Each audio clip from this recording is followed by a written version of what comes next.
혹시 오늘 여러분들 저녁에 오시면서 밤하늘을 보셨는지 모르겠습니다. 우리가 밤에 하늘을 올려다보면 흔하게 보이는 것이 별이죠.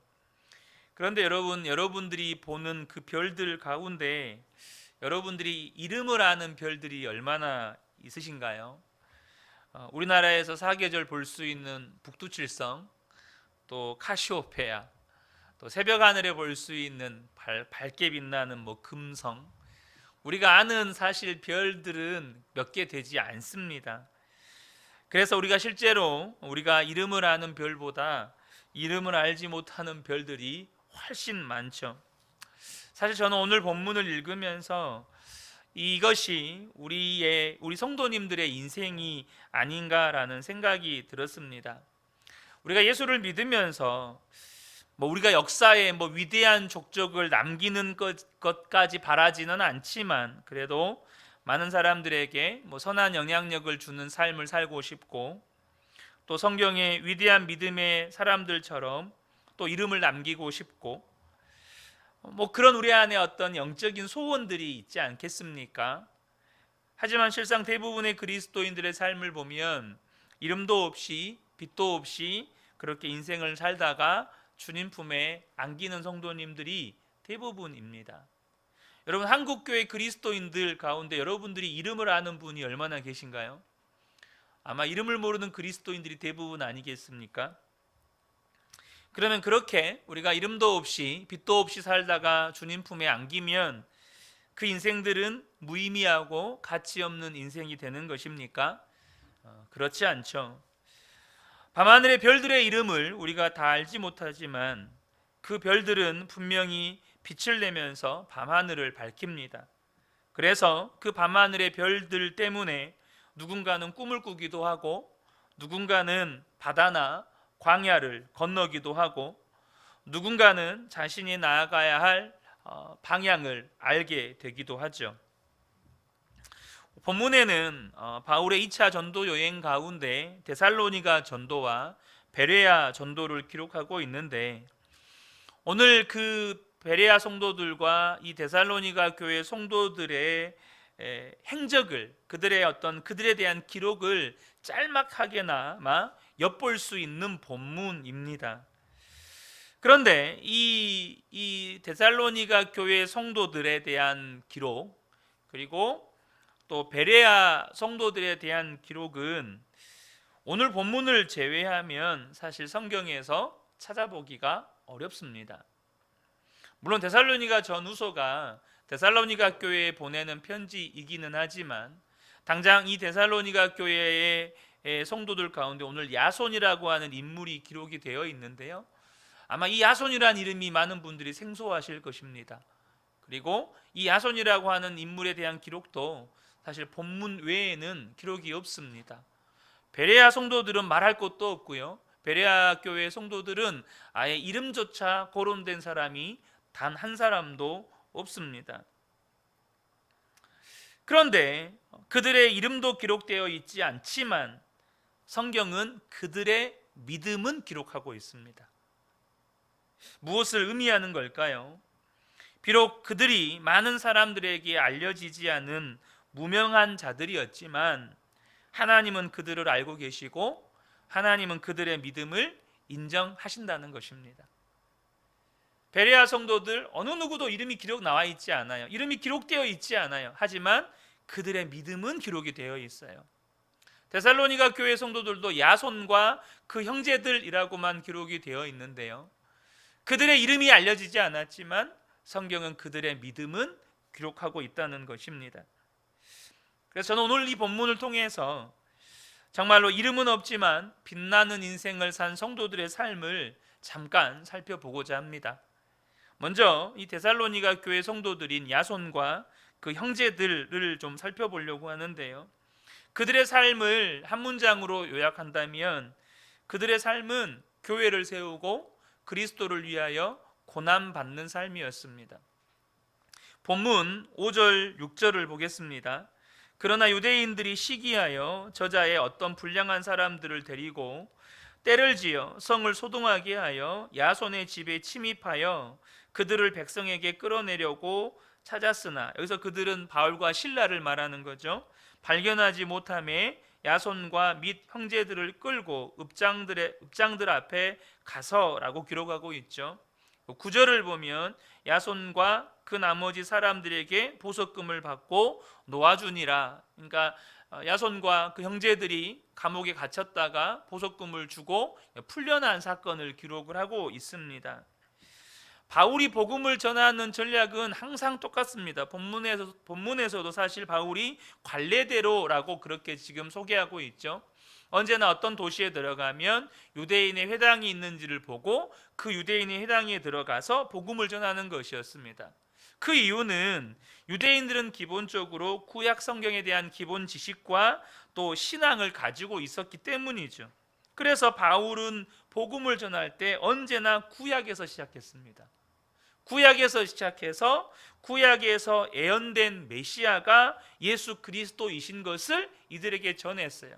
그러니까 그들이 알고 있었던 메시아가 이분이시라는 것, 그들이 그렇게 기다렸던 메시아가 예수 그리스도시라는 것을 풀어줄 때 그들 가운데 많은 유대인들이 복음을 영접하고 예수님을 믿게 되는 거죠.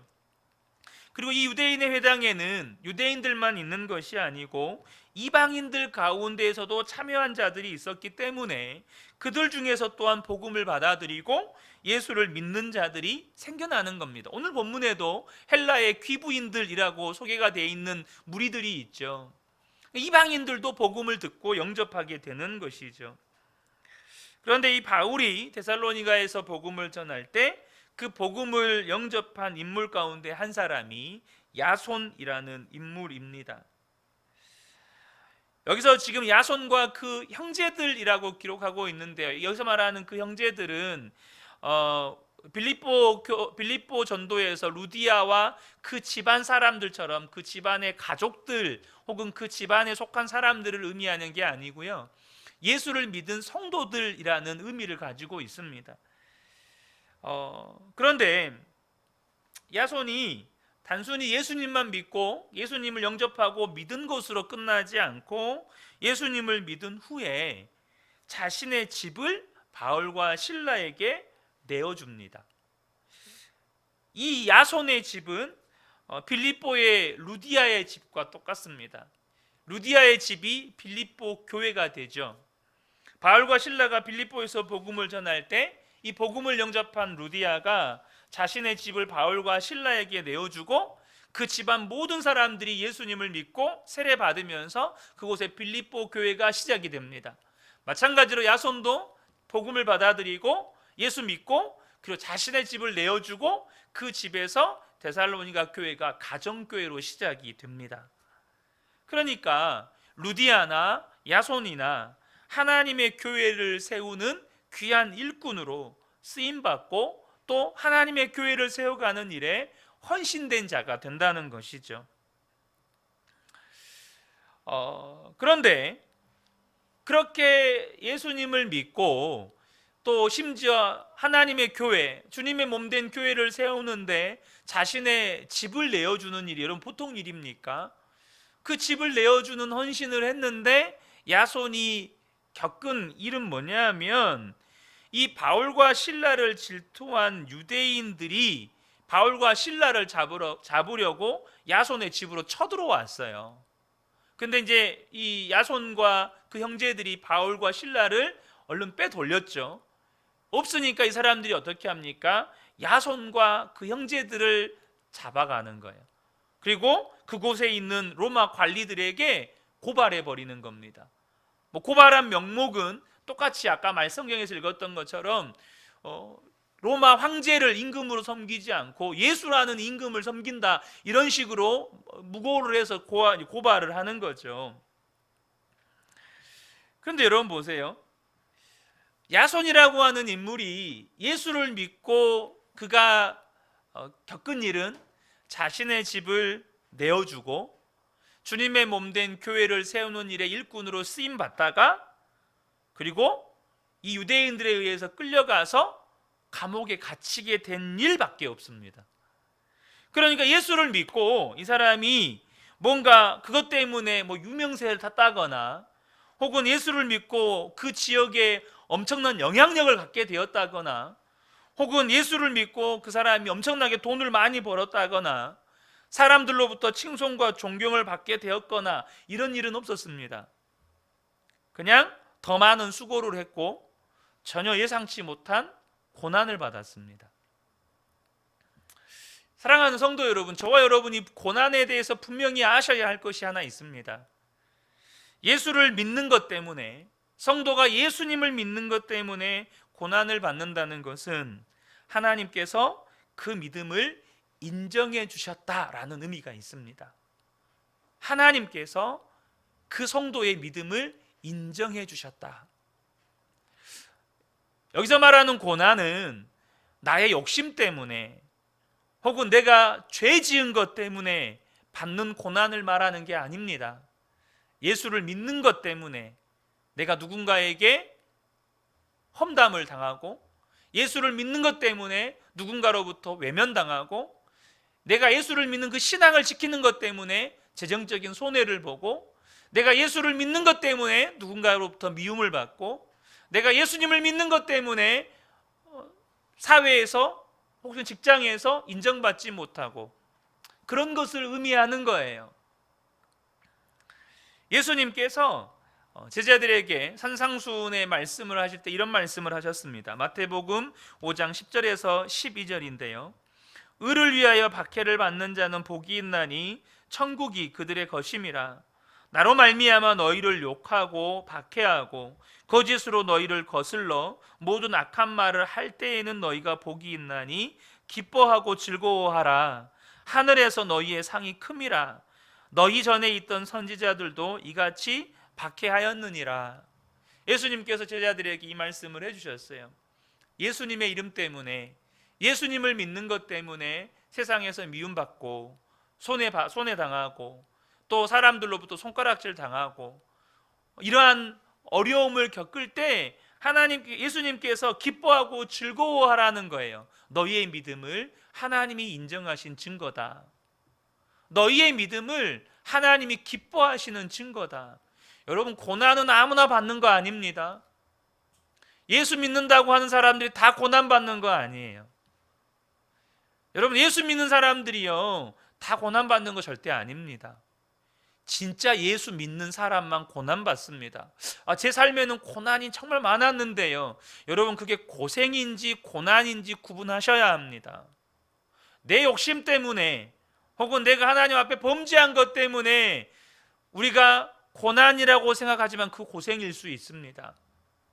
그런데 예수를 믿는 것 때문에 내가 세상 가운데서 미움받고 손해당하고 혹은 외면당하고 이런 일이 있을 때 하나님이 그 믿음을 인정하셨다라는 증거라는 것이죠.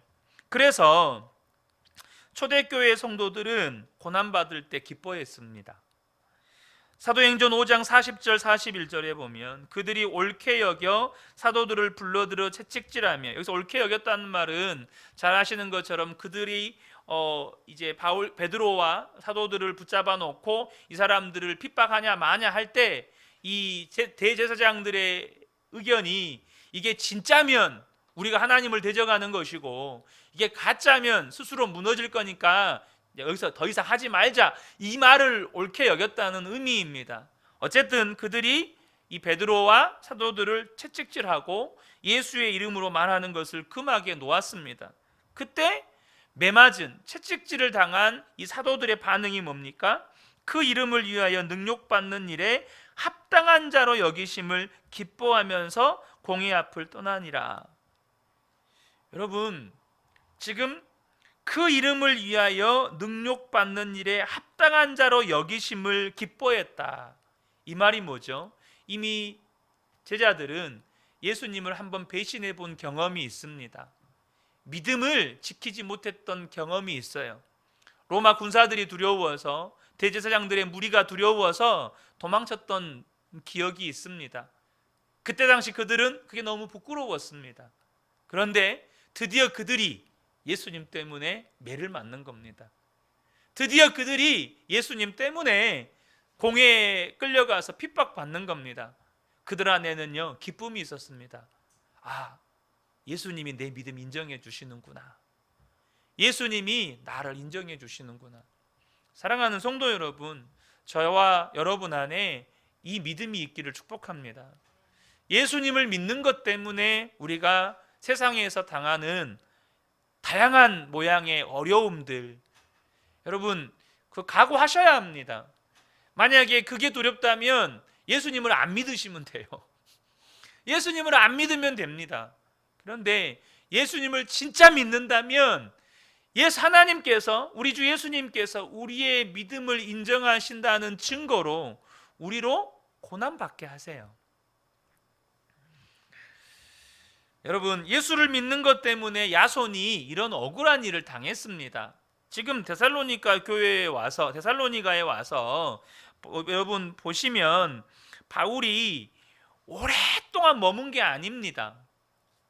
본문에는 3번의 안식일을 지냈다라는 소개가 있거든요. 새 안식일에 성경을 가지고 강론했다고 2절에 나와 있는데, 물론 그럼 3주간 머물렀냐? 그건 아닙니다. 많은 성경학자들이 그 이상의 기간 동안에 데살로니가에 머물렀을 것이다라고 추정을 하는데요. 어쨌든 여러분, 이 바울이 뭐 오랜 기간 머문 건 아니에요. 몇 달 혹은 몇 년을 머무는 건 아닙니다. 그러면 야손의 믿음이 막 엄청나게 성장한 믿음이었을까요? 그렇지는 않죠.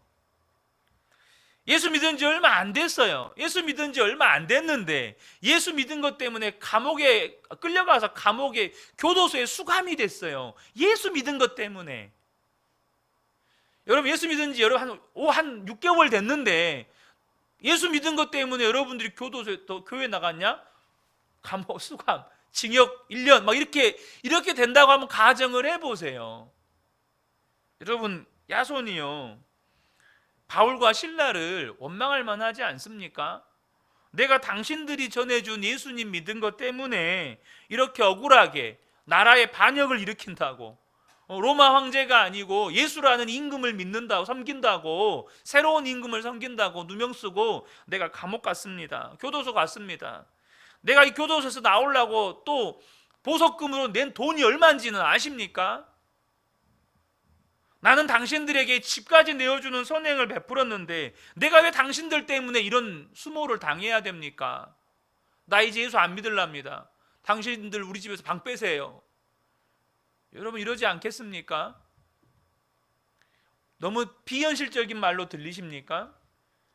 여러분이 예수 믿은 지 한 6개월밖에 안 됐는데 예수 믿은 것 때문에 여러분이 뭐 금전적인 손실이 막 집을 날리고, 예수 믿은 것 때문에 여러분들 교도소에 수감되고, 우리나라는 그런 일이 없지만 지금도 세계 곳곳에서는 여러분 예수 믿는 것 때문에 지금 20년 30년 여러분 수용소에서 고난당하는 성도들이 있어요. 근데 여러분, 그 야손과 그 형제들의 선택이 뭐죠? 예수 믿은 것 때문에 억울한 누명 쓰고 교도소 갔다 왔는데, 그래서 교도소에서 나오려고 정말로 수천만 원, 수억 원 그렇게 보석금으로 지불하고 이렇게 출소했는데, 그러면 바울과 신라에 대한 막 그 엄청난 악감정들, 막 원망과 불평들이 생기지 않겠냐는 거죠. 근데 10절에 보면 이 야손과 그 형제들의 선택은 이것입니다. 밤에 형제들이 곧 바울과 신라를 베레아로 보내니. 지금 유대인들이 계속해서 이 바울과 신라를 잡으러 돌아다니니까 어떻게든 바울과 신라를 보호해 줘야겠다. 어떻게든 바울과 신라가 그들로부터 해코지 당하지 않도록. 단순히 그게 아니죠. 이들 안에는요, 복음을 믿는 믿음이 있었습니다. 예수님을 믿는 믿음이 있었어요. 이 복음은 우리뿐만 아니라 모든 민족에게 전해져야 된다. 이 복음은 베레아에 있는 또 성도들에게, 베레아에 있는 사람들에게도 증거되어져야 한다. 그러려면 바울과 신라가 여기서 잡히면 안 돼. 바울과 신라를 베레아로 보내야 돼. 지금 이것이 야손과 그 형제들의 선택입니다. 뭡니까? 그들은 고난받았지만 끝까지 믿음을 지켜갔다는 거예요. 고난받았지만 그들은 복음을 위한 믿음을 끝까지 지켜갔습니다. 여러분, 안타까운 현실이지만 예수 믿으면 고난받아요. 근데 고난받는 것 때문에 예수님을 떠나간 성도들을 종종 볼 때가 있습니다. 얼마나 안타깝습니까? 물론 하나님의 때 그분이 정말로 하나님이 택한 자녀라면 다시 돌아올 줄로 믿습니다. 하지만 다시 돌아오는 그 기간까지 여러분 얼마나 많은 하늘의 축복들을 놓치고 사느냐는 거죠. 얼마나 많은 하나님의 놀라운 역사들을 놓치고 사느냐는 거예요. 저는 저희 아버지가 청년 때에 믿었던 그 예수님을 어쨌든 시험 든 일로 인하여서 교회를 떠나시고 돌아가시기 전에 다시 예수를 믿은 게 한편으로는 그렇게 감사할 수 없지만 여러분 한편으로는 그 예수를 안 믿었던, 그래서 술로 세월을 보냈던 그 시간 속에서 수많은 사람들에게 아픔 주고 수많은 사람들에게 상처 주고 수많은 사람들에게 고통 주고 정말로 하나님의 뜻과 계획을 위해서 부름받았던 그 인생이 그렇게 인생을 허비한 것이 한편으로는 너무 안타까운 거예요. 사랑하는 성도 여러분, 예수님 때문에 고난받을 수 있지만 야손과 그 형제들의 선택은 끝까지 믿음을 지키는 것이었습니다. 누구도 야손을 위대한 사람이라고 치켜 세우지 않습니다. 우리도 사실 오늘 본문을 깊게 나누기 전까지 여러분 야손 잘 모르시잖아요. 성경에 야손이 있었나? 야고보는 알아도 내가 야손은 모르는데 많은 성도들이 그래요. 내가 야고보는 아는데 삼손은 아는데 야손은 모르죠. 그런데 여러분 주님은 아세요. 야손의 믿음을 알고 야손과 그 형제들의 믿음을 성경에다가 기록해 놓으셨어요. 그게 뭐죠? 주님이 아신다는 거예요. 주님이 그들의 이름을 기억하고 계시고 주님이 그들의 믿음을 인정하고 계시다는 것입니다. 자, 이번에는 베레아 성도들 좀 살펴보죠. 이 베레아 성도들의 삶을 오늘 성경에서 소개된 딱 한 구절, 성경에서 베레아 성도들을 소개하는 한 구절, 그것을 한 문장으로 표현한다면 베레아 성도들은 말씀을 사랑하는 성도들이었습니다. 말씀을 너무 사랑했어요. 11절 말씀입니다. 베레아에 있는 사람들은 데살로니가에 있는 사람들보다 더 너그러워서 간절한 마음으로 말씀을 받고 이것이 그러한가 하여 날마다 성경을 상고함으로. 앞서도 말씀드렸지만 베레아 성도들 가운데 누구 한 사람 이름이 기록된 사람이 없습니다. 누구의 이름도 기록되어 있지 않아요. 단지 성경은 그들의 신앙만을 기록하고 있습니다. 그들은요 하나님의 말씀을 사랑하는 신앙을 가지고 있었습니다. 여러분 말씀을 사랑하는 것이 하나님을 사랑하는 것입니다. 여러분 믿으시죠? 물론 성경은 이웃을 사랑하는 것이 하나님 사랑하는 것이라고 말씀하셔요. 그런데 여러분 그것이 다른 말이 아닙니다. 말씀을 사랑하는 것은 하나님 사랑하는 것이고 하나님 사랑하는 것은 또 이웃 사랑하는 것이죠. 그런데 이 11절을 보면 이 베레아 성도들이 얼마나 말씀을 사랑했는지 그들이 성경을 대하는 태도를 좀 자세하게 기록을 해놨어요. 그것을 좀 살펴보려고 하는데요. 이 11절을 펴놓고 한번 보도록 하겠습니다. 그들이 말씀을 대하는 그들의 태도를 보면 먼저 그들 안에 말씀을 대하는 태도가 뭐냐면 이 데살로니가에 있는 사람들보다 너그러웠다라고 성경은 기록하고 있습니다. 너그러웠다. 이렇게 너그러웠다라고만 번역을 하니까 그분들의 인품이 너그러웠다, 사람을 대할 때 참 너그럽게 대했다, 이렇게 우리가 이해할 수 있는데요. 이 너그러웠다는 말은 바울의 가르침을 잘 받아들였다, 잘 수용했다라는 의미입니다. 분명 그들도 유대인이기에, 여기 유대인 그리스도인들, 유대인 성도들이기에 구약 성경에 대한 지식이 있어요. 이전의 성경 지식을 가지고 있다고요. 근데 여러분 잘 아시는 것처럼 대부분의 유대인들이요, 그들이 가지고 있는 구약 성경의 지식 때문에 예수 그리스도를 배척했습니다. 그들이 가지고 있는 그 구약에 대한 성경 지식과 신앙과 전통 때문에 생명의 주이신 예수님을 극렬하게 반대했어요. 결사 반대. 말씀을 거부했습니다. 여러분, 우리가 성경을 아는 것은 굉장히 중요한 일입니다. 저와 여러분이 이전에 알고 있었던 성경, 그리고 그로 인해서 우리가 가지고 있는 믿음. 하지만 중요한 것은 때로는 내가 가지고 있는 이전의 성경 지식이나 배움 때문에 오늘 우리에게 선포되는 말씀들을 수용하고 받아들이는데 장애가 되기도 합니다. 그러나 이 베레아 성도들은 바울을 통해서 선포된 진리의 말씀을 그냥 그대로 수용했다는 거예요. 그대로 받아들였다는 것입니다. 이 너그러움의 반대가 성경에 완고함이라고 표현을 합니다. 완고함은 뭐죠? 고집스럽다는 말이에요.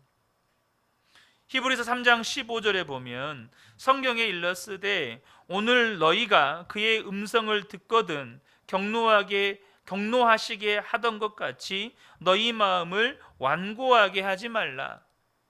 왜 하나님을 경노하게 만들었죠? 그 마음이 완고해서 하나님의 말씀을 거역하는 거예요. 이스라엘 백성들이 그랬어요. 하나님의 말씀을 거역하는 거예요. 이 완고함의 대명사하면 바리새인들이죠. 그들은 당대의 최고의 성경 학자들이었습니다.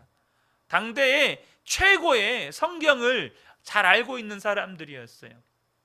그러나 그들은 자기들 식으로 잘 알고 있었죠. 그리고 그들이 가지고 있는 구약 성경에 대한 지식과 그들이 가지고 있는 전통 때문에 생명의 주이신 예수님을 반대하고 예수님을 통해 선포된 진리의 말씀을 거부했었습니다. 사랑하는 성도 여러분, 저와 여러분이 하나님의 말씀을 대하는 태도가 늘 너그러우시기를 축복합니다. 말씀이 선포되었을 때마다 그 말씀을 그대로 수용할 수 있는, 그대로 말씀을 받아들일 수 있는 너그러운 마음의 소유자들 되시기를 축복합니다. 두 번째, 그들의 성경을 대하는 태도가 보면 여기 보시면 간절한 마음으로 이렇게 되어 있어요. 간절한 마음으로. 이 간절한 마음으로라는 말은 뭐냐면 그들이 말씀을 이렇게 받아들일 때 열정적으로 또 열심으로 말씀을 받아들였다는 말입니다. 여러분, 언제 사람은 열정적으로 수용합니까? 언제 사람은 그것을 열심으로 받아들입니까? 진리에 대한 갈망이 있을 때. 여러분, 목마를 때요 물을 벌컥벌컥 들이키는 겁니다. 정말 목이 죽도록 마를 때 물을 벌컥벌컥 열정적으로 들이키는 거예요. 여러분, 그러지 않아요? 마찬가지입니다. 여기서 간절한 마음이라고 하는 건 진리에 대한 갈증이 있었다는 거예요. 진리에 대한 갈망이 있었다는 겁니다. 그래서 그들은 말씀을 들을 때 열정적으로 받는 거예요. 정말 열심으로 그 말씀을 듣는 것입니다. 사랑하는 성도 여러분, 여러분에게는 말씀을 듣는 열심이 있으신가요? 말씀이 정말로 지금 저와 여러분이 겪고 있는 삶의 모든 문제에 대한 답이다. 말씀이 지금 나에게 찾아오시는, 말씀으로 찾아오시는 주님을 만나는 시간이다. 이 말씀으로 나에게 말씀하시는 하나님의 음성을 듣는다. 여러분 안에 정말로 이 부분에 대한 정말 간절한 마음, 정말로 간절한 소망, 그런 갈망이 있으시냐는 거죠. 이건 굉장히 중요한 문제입니다. 우리의 신앙생활에 있어서 이 간절한 마음은 굉장히 중요한 신앙의 태도입니다. 왜일까요? 이 간절한 마음이 있느냐 없느냐에 따라서, 정말로 이것이 이 사모하는 마음이 있느냐 없느냐에 따라서 예배를 통해서 하나님의 음성을 듣느냐, 말씀을 통해서 나에게 찾아오시는 주님을 만날 수 있느냐, 나의 삶을 통해서 역사하시는 하나님을 경험할 수 있느냐 없느냐가 결정되기 때문이에요. 물론 기본적으로 우리가 믿음을 전제하는 거죠. 여러분, 근데요 정말로 주님에 대한 믿음은 주님을 향한 간절한 마음으로 표출되는 겁니다. 믿음이 있다면 여러분, 주님을 사모하지 않을 수가 없어요. 여러분 다들 아시잖아요. 감추인 보화를 발견한 이 농부가 어떻게 합니까? 전 재산을 팔아서 그 밭을 삽니다. 여러분, 천국의 소망을 발견했어요. 천국의 영광을 봤어요. 그게 믿음이죠. 믿음이 있다면 그러한 간절한 열망이 생기는 겁니다. 현대 그리스도인들에게서 볼 수 있는 가장 안타까운 영적인 상태 가운데 하나가 말씀에 대한 갈망이 없다는 겁니다. 말씀에 대한 갈망이 없어요. 그 말씀에 대한 갈망을 돈에 대한 갈망으로 대체해버렸고, 성공에 대한 갈망으로 대체해버렸고, 쾌락에 대한 갈망으로 대체해버렸고, 사람들로부터 받는 인정과 또 인기와 사람들로부터 받는 그 찬사에 대한 갈망으로 대체되어 버렸어요. 그러니까 말씀에 대한 갈망이 없어요. 그러니까 예배 때 우리 안에 정말 하나님의 임재를 경험한 게 언제였을까? 내가 정말로 예배 때 하나님을 정말로 강력한 하나님의 임재를 경험했을 때가 언제였을까? 여러분, 언제였는지 기억나십니까? 언제이셨습니까? 정말로 하나님이 지금 나를 만나주고 계시는구나. 그것 때문에 그냥 감격하고 감동하고 그냥 찬양을 부르기만 해도 눈물이 나고 그냥 하나님 앞에서 말씀을 듣고 있다는 것 자체가 너무나도 감격이 되고. 여러분, 이 시대에 많은 그리스도인들이 말씀에 대한 갈망을 잃어버렸습니다.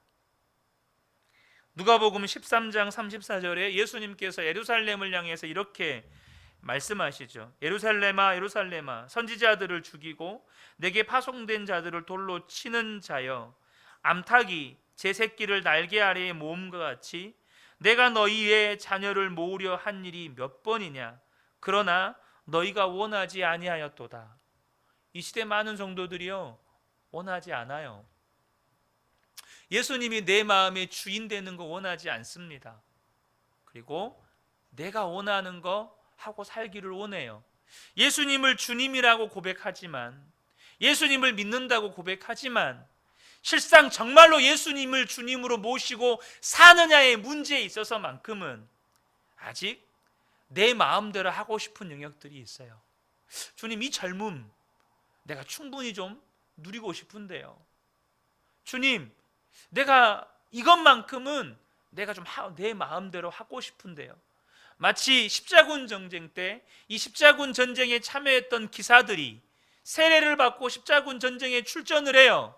근데 그 출전을 할 때 여러분, 우리는 그냥 물로 머리에 세례를 주지만 여러분, 이 중세교회는 몸을 완전히 물에다 담그는 침례로 세례를 베풀었잖아요. 근데 그들이 어떻게 세례를 받습니까? 칼만큼은 물속에 담그질 않아요. 온몸은 담그는데 칼만큼은 물 위로 쳐들고 세례를 받습니다.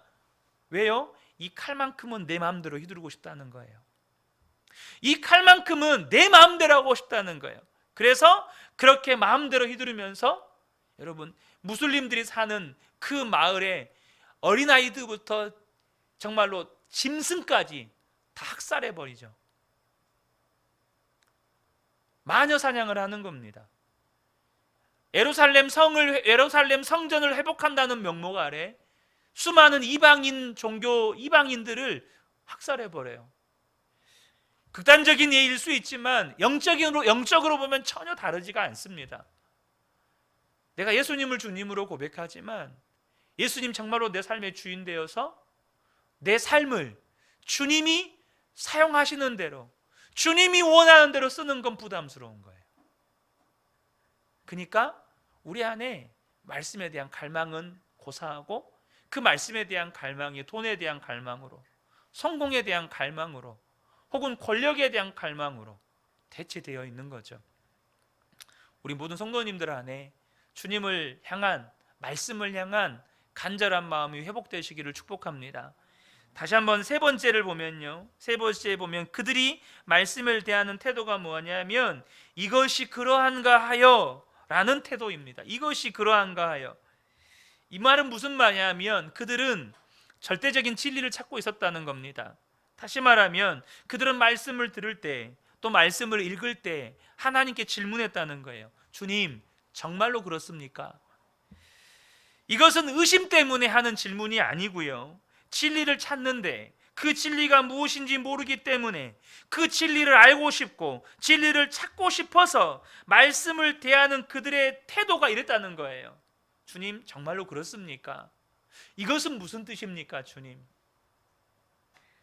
그렇게 말씀 앞에 질문하고 그들에 대한 의문을 말씀에서 답을 얻고 그랬다는 거예요. 우리가 질문하면서 말씀을 배울 수 있도록 안내하는 책들이 흔히 혹은 큐티집, 우리 큐티책 있죠?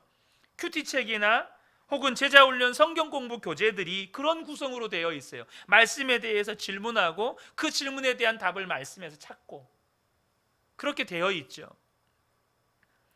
하나님은 우리가 맹목적인 신앙을 갖기를 원하지 않으십니다.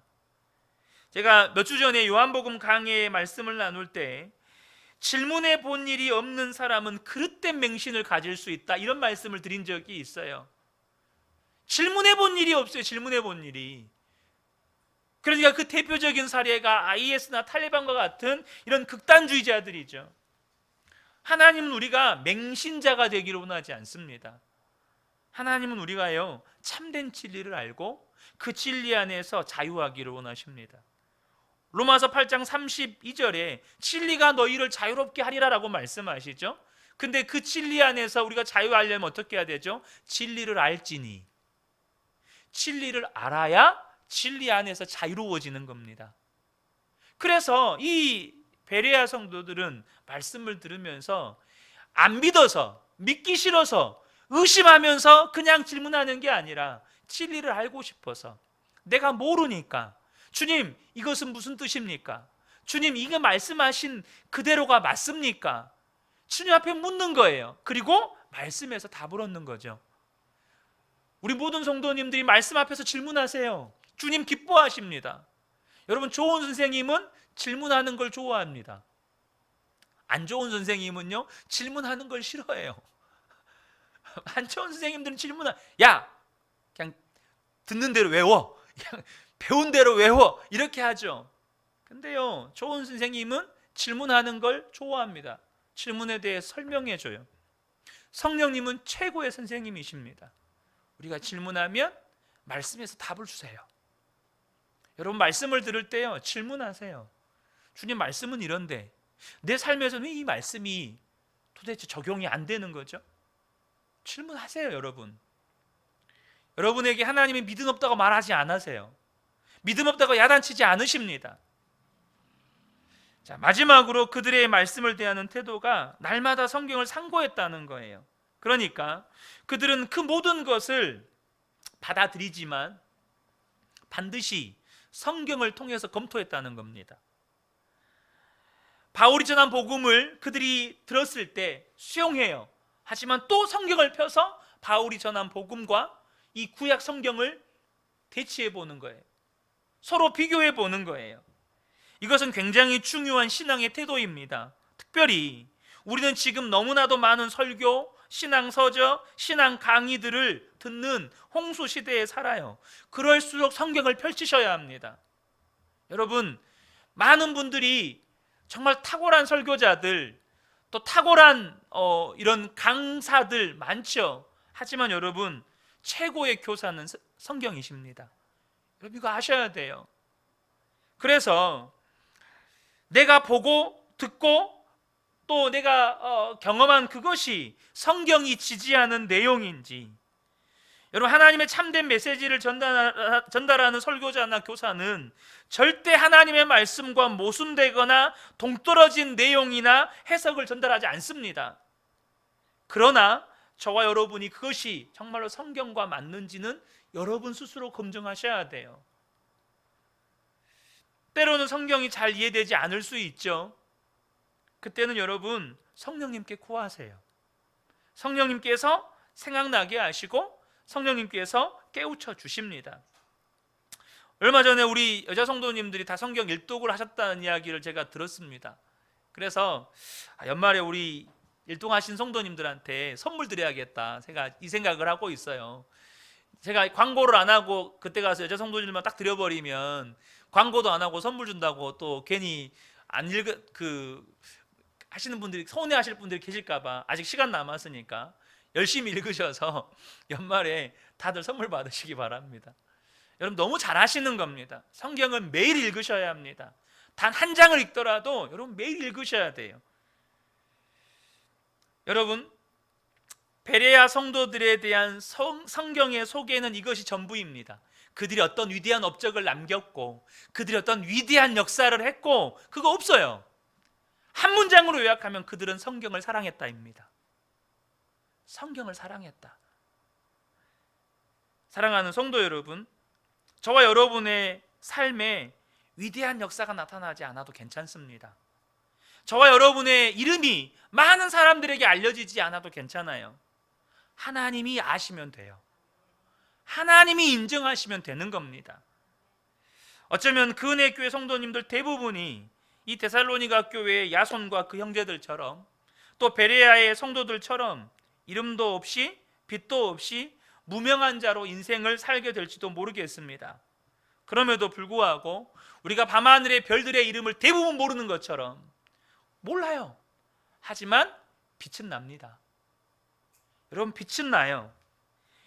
이름도 없고 빛도 없고 그래서 수많은 사람들이 나를 알지 못하고 나를 통해서 뭔가 위대한 족적이 남겨지지 않아도 저와 여러분이 예수님을 믿는 믿음 때문에 누군가든 단 한 사람일지라도 누군가는 인생의 목적을 발견하게 되고 누군가는 그 별을 보면서 꿈을 꾸게 되고 누군가는 생명의 주이신 예수님을 만나게 되고 또 누군가는 인생의 방향을 알게 되고 저와 여러분이 살아가는 가정과 일터와 교회에서 하나님의 나라가 세워져 가는 거죠. 사랑하는 성도 여러분, 야손과 그 형제들 예수 믿고 교회를 위해 헌신하다가 고난받았어요. 그리고 그들이 한 것은 끝까지 믿음 지키는 일. 또 이 베레아의 성도들 날마다 너그럽고 간절한 마음으로 말씀 받고 날마다 그러한가 하여 말씀을 상고하고 그 말씀 붙잡고 순종하고 살고 그것이 전부였습니다. 그래서 본문에 기록된 야손과 그 형제들 베레아의 성도들과 같이 이 성도들의 삶을 그 성경에서 표현해 놓은 구절이 있어요. 고린도후서 6장 9절에서 10절인데 제가 읽어드리겠습니다.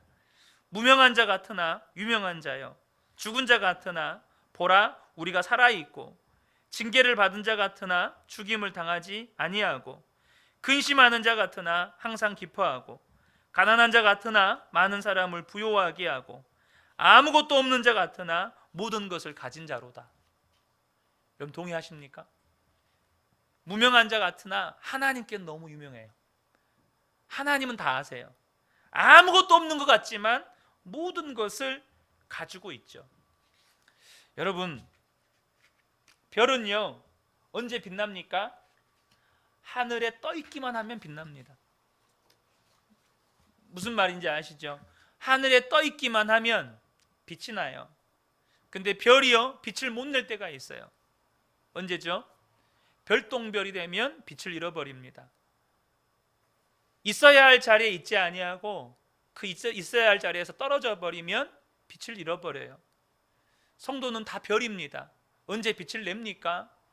여러분 저와 여러분이요 저와 여러분을 부르신 그 자리에서 주님 바라보고 있으면 빛이 납니다. 주님 바라보고 있으면 믿음이 지켜져요. 고난 받을 수 있지만 믿음 지켜집니다. 주님을 바라보면 주님을 사랑하게 돼요. 말씀을 사랑하게 됩니다. 그러므로 여러분 무언가 하려고 하지 마세요. 여러분들의 인생이 무명하지만 분명한 것은 저와 여러분이 서 있는 그 자리에서 주님을 바라보고 있으면 내가 믿음 지키려고 하지 않아도 믿음이 지켜집니다. 내가 주님을 안 사랑해 하려고 해도 주님만 바라보고 있으면 주님을 사랑할 수밖에 없어요.